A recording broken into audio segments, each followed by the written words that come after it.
Ravensbrück Prison, located 55 miles north of Berlin, near the Fürstenberg railroad station.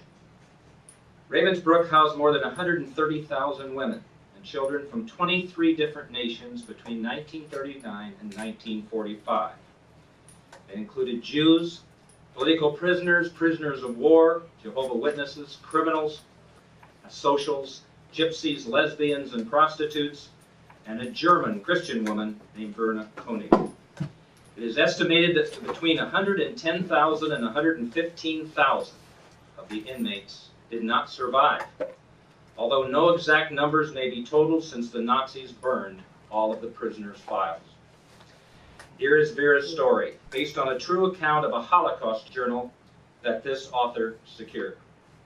It is a very disturbing story, yet inspirational in tone. Much may be learned about from Vera's journey, much about hate and much about love, as she attempts to survive at the only Nazi concentration camp exclusively for women, one constructed 80 years ago this coming November. Here is Vera's story, in her voice, as it should be. Even though I have spent years in the camps, this is the worst night of my life. I keep wondering what will happen. When will the Ravensbrück SS come and arrest me and find little Andrea, my Russian orphan? Surely this will happen. Why was I so stupid? It is May 1943 and the prison is quiet. I hear screams now and then, but I don't know if they are real or if they have become so common that they seem real. Every time there is a small sound of some kind, I think it is the clomping of German boots, and the SS will drag little Andrea and me to where they will shoot us dead. As I stare at the planks on the wooden ceiling, the stench of death fills my nostrils. It is like I'm having a nightmare, but I am awake and imagining the worst. Jacob's trick has worked. He has exposed Andrea and me, and I feel like such a fool to have trusted a Nazi prison guard who showed me indications of love. I keep crying and praying, but I wonder if God is hearing me and why He will want to help me when so many others need His help. Oh, how my faith is tested tonight. Where are you, God? Prayer is all I have, and I want to believe a miracle will occur. But maybe all the miracles have been used up, and there are none left. My name is Vera Konig, and my first memory at Ravensbrück is sitting on the lid of a toilet as a roach stares at me. The day is gloomy, dark clouds everywhere. Sirens wail in the distance as dusk approaches. It is January 1940, a month not easily forgotten. Currently, I am housed in the women's camp, 64 wooden huts set in 5 rows. To the west are the men's camp, with the children kept in 13 huts farther away. The gas chamber and the crematorium are close by, permitting us to smell the stench of human flesh. Before arriving here, I survived nearly 3 years in Königsberg, set on high ground along the Prego River, rotting in jail, awaiting trial. How absurd to call it a trial. 5 minutes. No one spoke on my behalf. No one was there for me. A filthy political prisoner, the prosecutor said. And where was my family? Were they punished for my work in the underground?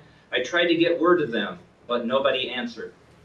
When I was arrested in Berlin in 1937, March of 37, I was 20 years old. Difficult to imagine where I would be and what I would be doing if I had not been caught. Some felt they had a choice when the Nazis began to seize power. They just turned their heads, but many of us could not. Unlike many persecuted, I am not a Jew, but a Christian, a believer in God, Jesus, and the Holy Spirit. But my Jewish friends were disappearing. Entire families gone. Their homes looted, their businesses and synagogues burned. Herr Schwab, a leader in the underground, offered some of us a chance to help the Jews, hide them, forge passports, and pass out anti-fascist flyers. We were students with hopes and dreams. I was studying to become a physician. If I wanted to become a doctor, how could I be unconscious to physical suffering? Finally, we were caught.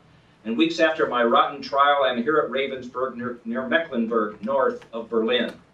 On the cattle car that transported us from Königsberg, I heard rumors Hitler is winning, and all the Jews in the world will be exterminated. For 12 days in that cattle car, I prayed it would not be true. After Vera describes the horror of being transported to Ravensbrück, in cattle cars where no food or water was provided with the Nazi guards dealing out punishment along the way, she visualizes her first day in the camps. When we entered, women prisoners stared at us with dark eyes and blank faces, dirty, their ragged striped clothes hanging from bony bodies. Off 100 yards or so, a group of Jews, maybe 30, were walking with shovels, the David star sewn on their left sleeve. Most were bald with skeletal frames. One woman among them, tall and forbidding, wore warm clothes, a sweater, and a wool hat to cover her ears. On the front of her sweater was sewn a green triangle, and she wore a red bandage on her arm. She did not wear a David star, and she did not carry a shovel, but the Jews began to shovel snow, working without sweaters, hats, or gloves, some with stockings sagging around their ankles and torn sandals. Out of curiosity, they looked our way. I wish they had not, because suddenly a woman with a green triangle started hitting one and hollering, "You damn pig Jew!" I started running toward the guard to get to her, to stop her, but my friend Elizabeth grabbed me. "You cannot help her," she said, "and you will die trying." I knew she was right. A shout from an SS guard caused me to jump. We were ordered into the bathhouse. The warmth hit like a shock, making us realize how cold it was outside. Vera then describes the humiliation she and the fellow prisoners felt when they were inspected by the Nazi officials. All of their personal possessions were confiscated, and the uniforms distributed were soiled and not fit to size. The showers were welcome, but the women felt embarrassed as the guards gawked at their naked bodies. The wooden sandals Vera received were way too big. She had to stuff toilet paper in them to fit. She wrote, "There were no mirrors around and was just as well. I had never been a real beauty, but my boyfriend thought I was pretty, with high cheekbones, deep brown eyes, a small nose, and a good smile. Now I was surely not. My hair was my best feature, long, thick, and chestnut colored. At least I still had my hair. God, let me keep my hair." On the 28th of January, 1940, Vera writes about two Nazi prison guards who appear from day to day. "I ripped off the bottom of my nightgown to put over my hands and fingers to keep me warm. SS guards hover around us like mother hens. Most are nasty, making lewd comments as they watch us. I learned from my friend Gerda that the one with the sad eyes is Jacob Gottfried. Another is Ernst Reinhardt. Jacob has a pasty white face, big shoulders, and a large head. He has a constant scowl on his face. Reinhardt is taller with a dark mustache and walks with a limp. They tell us they are working on the wiring, but neither one seems to do much work. They are the enemy, looking for a way to hurt us. I hate them when they stand by and watch people being clubbed to death and do nothing to stop it. This morning my eyes met Jacob's as a young Jewish girl was being dragged across the ground by her hair. I quickly looked away, but I hope he felt the disgust I had for him. Do I hate him? Should I hate? Jesus said never to hate anyone, but I feel hate. Is this a sin?" Without question, Vera is a true angel of mercy. When an order on March 23, 1940 is given by the Nazis that no Jews are to be treated at her clinic, she vows to do so anyway. "Because I am a nurse, I treat everyone the same." And then she rebels by storming into a barrack where medicine is kept and demanding that SS head nurse Marshall give Vera supplies for the sick and wounded. She wrote, "I waited, sweat beating under my armpits. I started to leave, but then Marshall said, 'What do you need over at your stink box?' 'Everything,' I said. She gasped, 'You must be out of your skull. It is a waste of supplies. They are all going to die anyway. You must know that.' I wanted to jump over their desk and grab her throat, but I put my hands behind my back.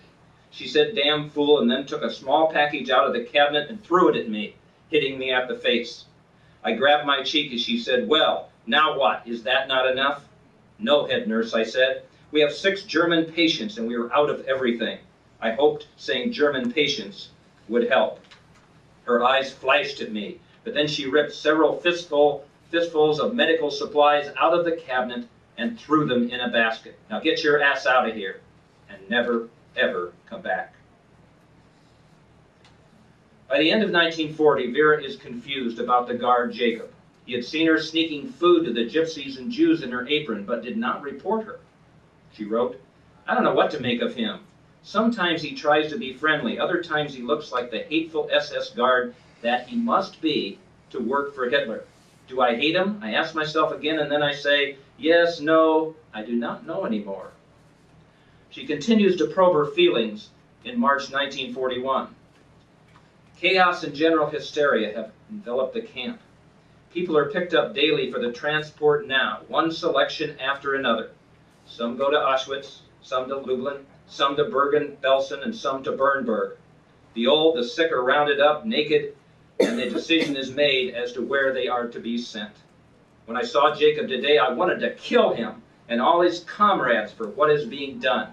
He tried to talk to me, but I walked away.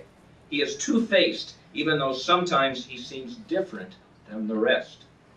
Today he asked me where I was from, and without thinking I said Berlin. He said his father worked there. And then before I could leave, he said, and my mother painted bright-colored flowers on little porcelain vases. I am from Meissen. Then he smiled, but I did not smile back. An inmate who has been subjected to a terrible operation dies in December of 1941.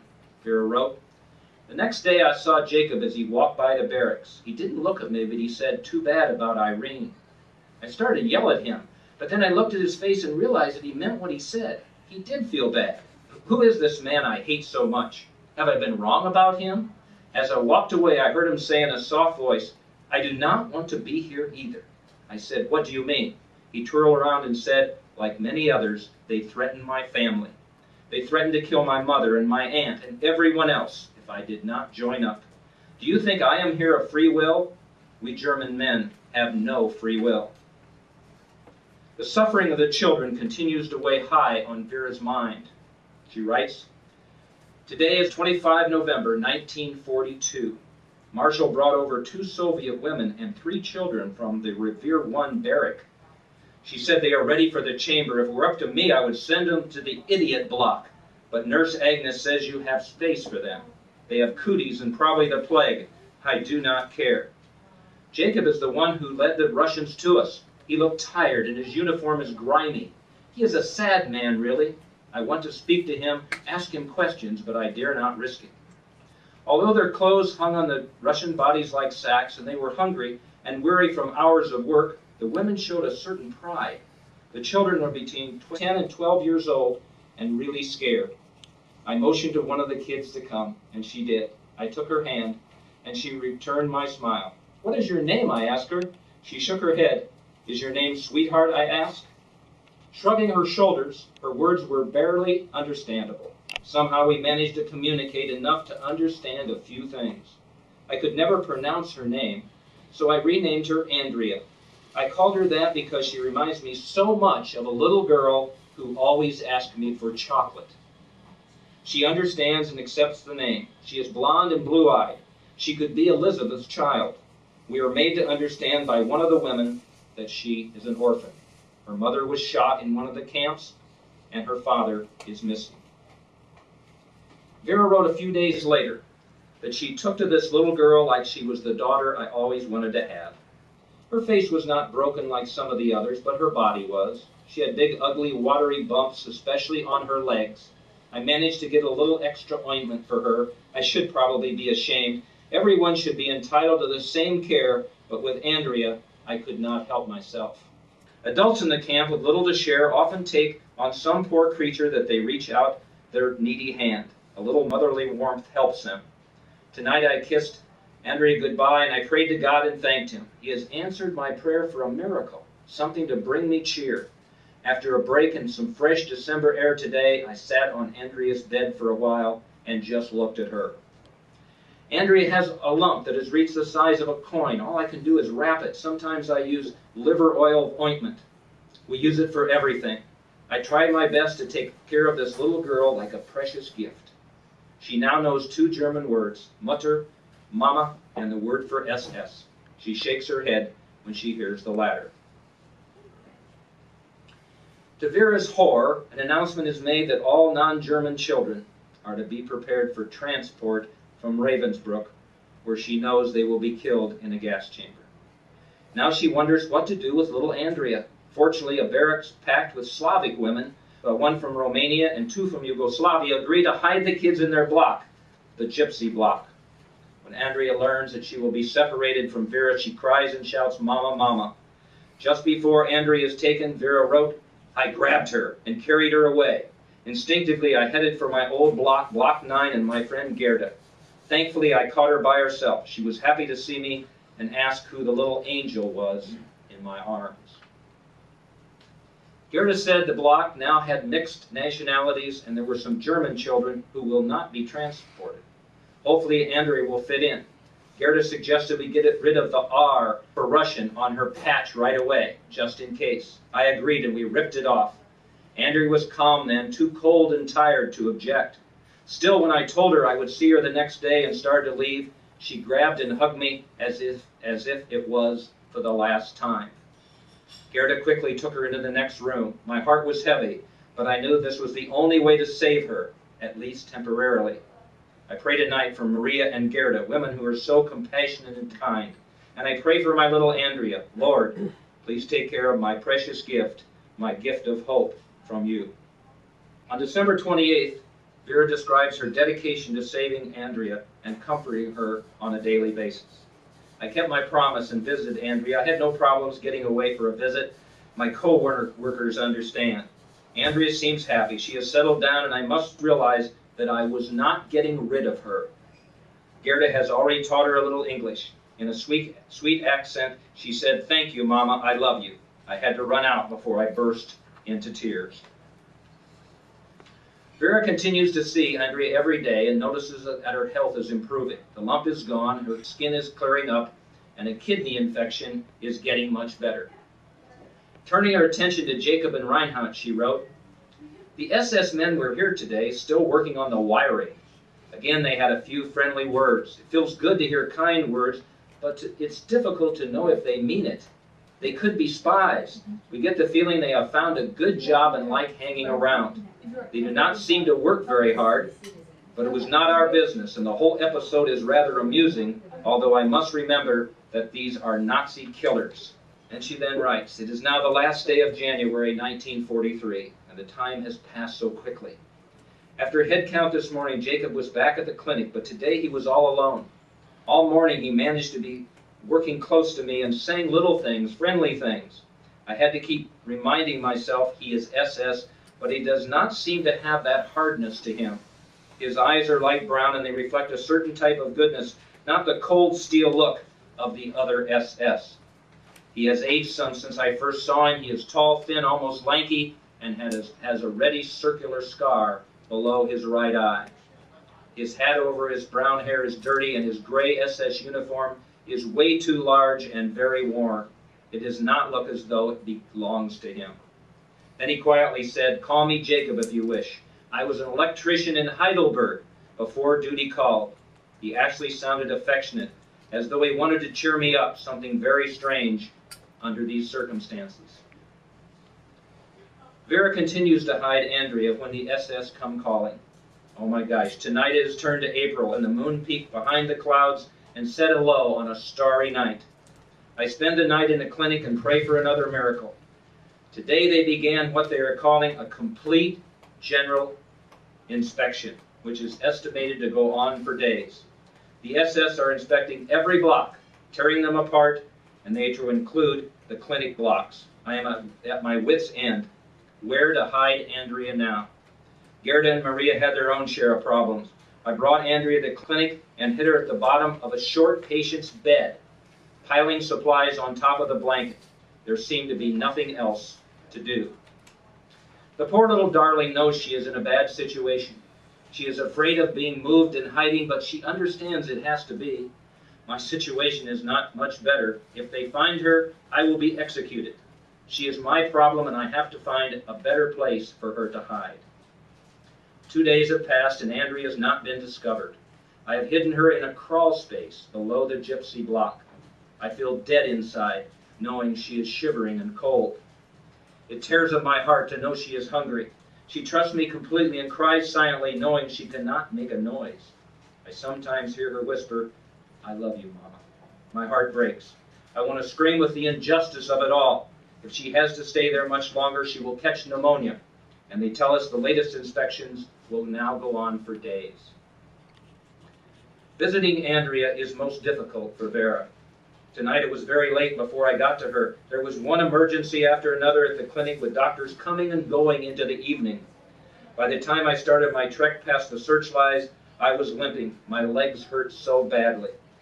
When I neared Andrea's hole under the floorboard, I heard her whimpering. I pulled her out and held her trembling body in my arms. "Oh, Mama," she pleaded, "how much longer must I stay here?" Vera cannot stand it anymore and somehow secures a bed for the two of them to sleep in that night. It was difficult carrying her to the clinic past the whirling lights with my legs feeling like they would break. When we were inside, I put her in a warm gown. Her feet were icy cold. I wanted to give her a warm foot bath, but it was too risky with patients sleeping nearby. I got her a hot water bottle and slipped it under the blanket. She began to glow, her cheeks taking on color, but she was still trembling. I had warm coffee for her, and when she tasted it, she looked at me with such appreciation and love in her eyes. Soon she was sleeping. I went to the toilet to have a good cry. I know if this continues, I will have a nervous breakdown. Oh, God, please help me. This is torture for Andrea and my nerves. What did this innocent child or any of the children here ever do to deserve such a life? They do not last long. They sleep under beds or in a corner or curled in a hallway. Why? Why? Sometimes they are too weak to fight their way to the food pot after working all day and have to do without eating. Often they root through the kitchen trash and get potato peels out. Often they just sit in the corner and wait for death. But they are what courage is all about, and if they can keep going, so can I. Unfortunately, Vera is caught sneaking food and medicine to the gypsies and Jews and faces punishment, including beatings in jail. What to do with little Andrea? She then writes, "I still think about Jacob. I saw him today and never even mentioned our quarrel or anything about his telling me his time in Meissen. He told me he had heard about my trouble. He tried to get me to smile. He has such kind eyes. Could he really be an SS officer? He said he might be able to help me with my punishment, but I surely doubt that. He and his friend Reinhardt have been very kind, but they do not know about Andrea, and I cannot tell them. They would be shocked if they knew that I had hidden a little Russian girl this long. It is better they do not know. I have to remember they are the enemy and could have me shot, and Andrea too. I also have to remember what my comrades would think of me if they ever saw me friendly with the SS. I would be labeled what? A traitor and a collaborator." Before Jacob left, I could not help myself, and I blurted out, "God loves you." He shook his head no, but maybe he will think about my words and not feel his guilt with being associated with killers. Then he showed me a yellow dandelion in his left hand. I used to pick these near Heinrich's fountain in Meissen and by the convent and the brewery house. Some people think they are weeds. I think they are beautiful. I took it quickly so no one would see me. For the first time we smiled together. I will sleep with that dandelion behind my head tonight. Realizing she will not be able to hide Andrea while being punished, Vera tells the little girl she will be protected by someone else. Her eyes got big, and she turned a ghastly pale when I told her that her mama might be going to jail. She did not throw a fit or become hysterical, which I half expected, but tears rolled down out of her blue eyes and down her beautiful face, and she grabbed onto me. Finally, she asked in fearful English, "Where do you take me now? I do not want to be in that hole while you are in jail. People may forget me." I said, "You will stay with me at the clinic for 3 more days, and I am looking for the right place for you while I'm away. Oh God, I just don't know what to do. Provide me again with a miracle. You have shown me there are miracles. Show me one again." After a sleepless night, Vera encounters Jacob at her barrack. She writes, "At mid-afternoon, Jacob came to the clinic alone. He walked right in and caught me weeping. I was embarrassed. I was sure he thought I was fearful about jail, about being in prison for helping the gypsies and the Jews. I fought with myself about telling him the truth, telling him about Andrea, my little angel of a child, but I could not get a word out. I was frozen. He did not say anything, but continued to look at me as if he was waiting for me to talk to him, an SS guard and I a prisoner. I dared not, but he must have seen me fighting with myself. In a really warm tone, he said, "Please tell me, what are you feeling? Is it something besides the fear of jail? You can trust me. I will tell no one. Have I ever given you a reason not to trust me?" No, he had not, she writes. And Lord, I just busted out in tears and told him the whole story about Andrea and everything. I knew I was out of my mind, but it was also hopeless anyway. When I was out of words, he looked at me with a strange look on his face. I thought, oh God, what have I done? What will he do? A long time seemed to go by, but it was probably only a minute or so since my heart was beating so fast with fear.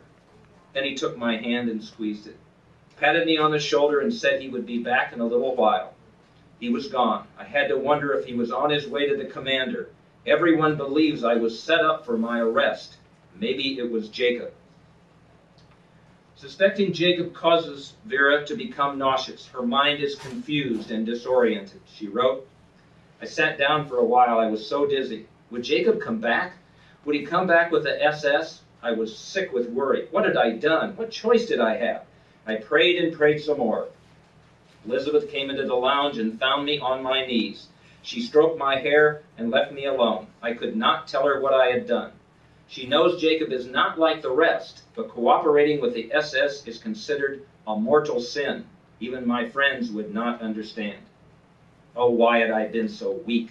I was so nervous my stomach was churning and I threw up. Later I tried to sleep for a while, but when I did, I dreamed a nightmare where Andrea and I were standing with Jacob, and the SS Browning was with him. They called us out and began beating me, and Andrea was screaming and crying. Then they marched us to the wall, and the guns were cocked before I woke up sweating. Oh my, I'm sure we are dead. What have I done? Why was I so stupid to have trusted an SS guard, the enemy? I must have been out of my mind to do so. I was on my knees praying when Jacob returned. He was with Reinhardt, and that put more of a lump in my throat. Now I was sure they had come to arrest me. Vera's fear has overcome her. Her hands shake as she attempts to steady herself and try to understand what's happened. Too many moments went by, but then Jacob motioned for Reinhardt to wait outside. Luckily, no one was around, and Jacob smiled and helped me to my feet, slipping a package in my hand, whispering, for the little Russian babe. I took it, my heart almost blowing up. Then he handed me a note and told me to read it right away and then destroy it. Do not worry so much for her. You forget about what I wear, you hear? I might even have one of these, he said, pointing to his heart. Tears were rolling down my face and my nose ran embarrassingly. I nodded and asked if his friend, yes, I told him everything. Don't worry, he is a good man and can be trusted. But now go and read. I will see you later and find out what they will do with you for your punishment. So long, little woman. No more tears, he said. God does love you, I said as he began to walk away. Maybe so, just maybe, he said as he handed me a fresh yellow dandelion. I touched my lips and then his hand, and then he was gone, and I raised my hand and thanked God for the miracle. I ran to the toilet and read the note. My friend and I will pick up your little girl tonight at the clothing chamber. I will have a small man's prison suit with me. We will take her to the men's camp next to Ravensbrück. There the SS has a place where they raise feeder pigs, and that is where we will hide her. We will take care of her. She will not be hungry or cold. There are little piglets there that she might like. Not a wonderful place, but a safe one. We will keep her there until you have a chance to take her again. But tell her everything is going to be okay. She cannot scream when she sees our uniforms. Meet us at 11 p.m. Be careful and destroy the letter. So long, your friend, Jacob. I sat down on the lid and put my hand over my heart. It was beating so loud I could feel it in my ears. Was Jacob really going to help? Could it be true? Was this a miracle I asked of God? But I had to tell Gerda because she expected me to bring her Andrea tonight. She looked at me like I had smacked her. I cried and pleaded, asking her what she would have done in my place. She must have realized how much I was going through to take the help of an SS guard. She said sadly, "Well, all we can do is wait and see if this is real, or whether we will all be shot at the death wall." Finally, it is time for the exchange, for Vera to take Andrea to Jacob. Slowly, first me, then Gerda with Andrea, we crept along. The searchlights were whirling, but then they stopped on something for a moment. We all held our breath. Finally, they began to move again, and so did we. I looked back at Andrea. She actually smiled at me. "Little child," I thought, "you are smiling, while two grown women are ready to wet our pants." Then we saw the shadows and heard the footsteps. Two uniforms came out of the dark. Were those our SS men, or was it a trap? It was dark. We could not make them out. We stayed glued to the wall. The men came closer and closer, and so slowly, 10 meters, then 5, and then they were in front of us. "Hello," Jacob whispered. I asked him quickly where the men's clothing was, and he put his finger over his mouth and said the clothes were at the men's camp. Then he reached out and gave me a hug with one hand and grabbed Andrea with the other. I whisked her cheek with a kiss, and they were gone. Andrea is gone. Please, God, keep her safe, please, and keep Jacob safe, and give him a place in heaven when it is his turn. The two Nazi prison guards take little Andrea to the pig farm outside the camp. Vera worries constantly about what happened to her, and then she wrote. The door to the barracks opened, and there was Jacob. I just stared at him and him at me. Finally, I got to my feet again. All I could do was stand there and wait to hear what he said. He did not say anything, but he reached out and pulled me into his arms. I wanted to hang on to him and sob, but why was he here? Then he pushed me away, put a note in my hand, and was gone. I was in the toilet in a flash. Ripping open the note, it began. I learned at the office you will have another day before punishment, and I was able to contact you. Your little girl is okay. I sank onto the toilet lid and wept for several moments before I could read the rest.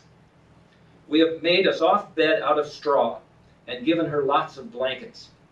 We also gave her plenty of food. Reinhard is with her now. We had to tell a male prisoner, the one who feeds the pigs, but he will keep quiet. We can trust him completely. He lost his little daughter in the camps, and he treats her like his own. Reinhard had her clean her face and hands under a hose, and gave her a comb and a little mirror. There was much distraction last night, which made it easier for us. But it was sad. 2 SS guards who could not take the SS slime made a break. They were captured and shot.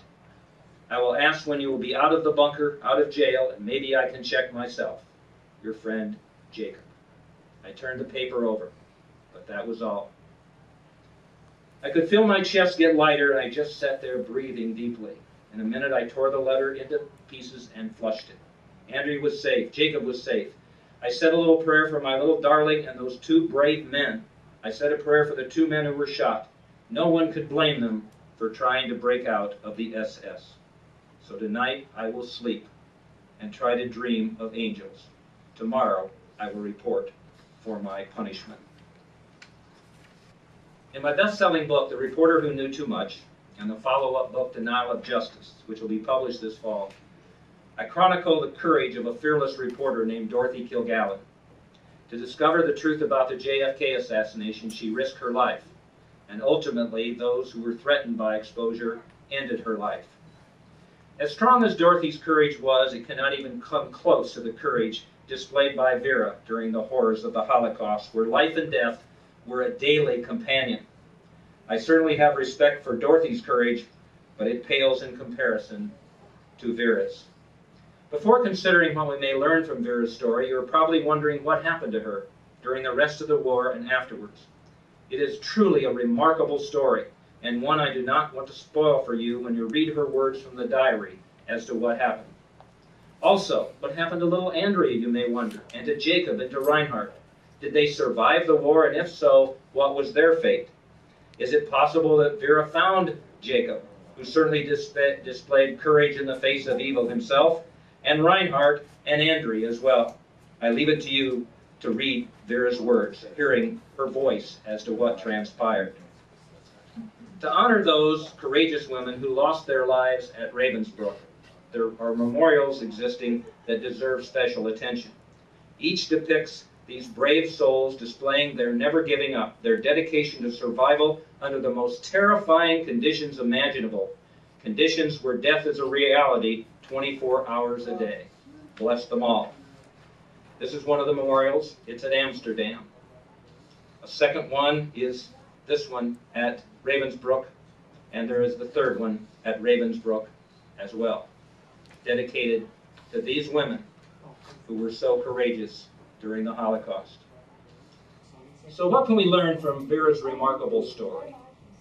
Certainly that when human survival is at stake, love can truly overcome hate. In today's world where there is so much hate, so much division, so much cruelty, so much lack of respect for people,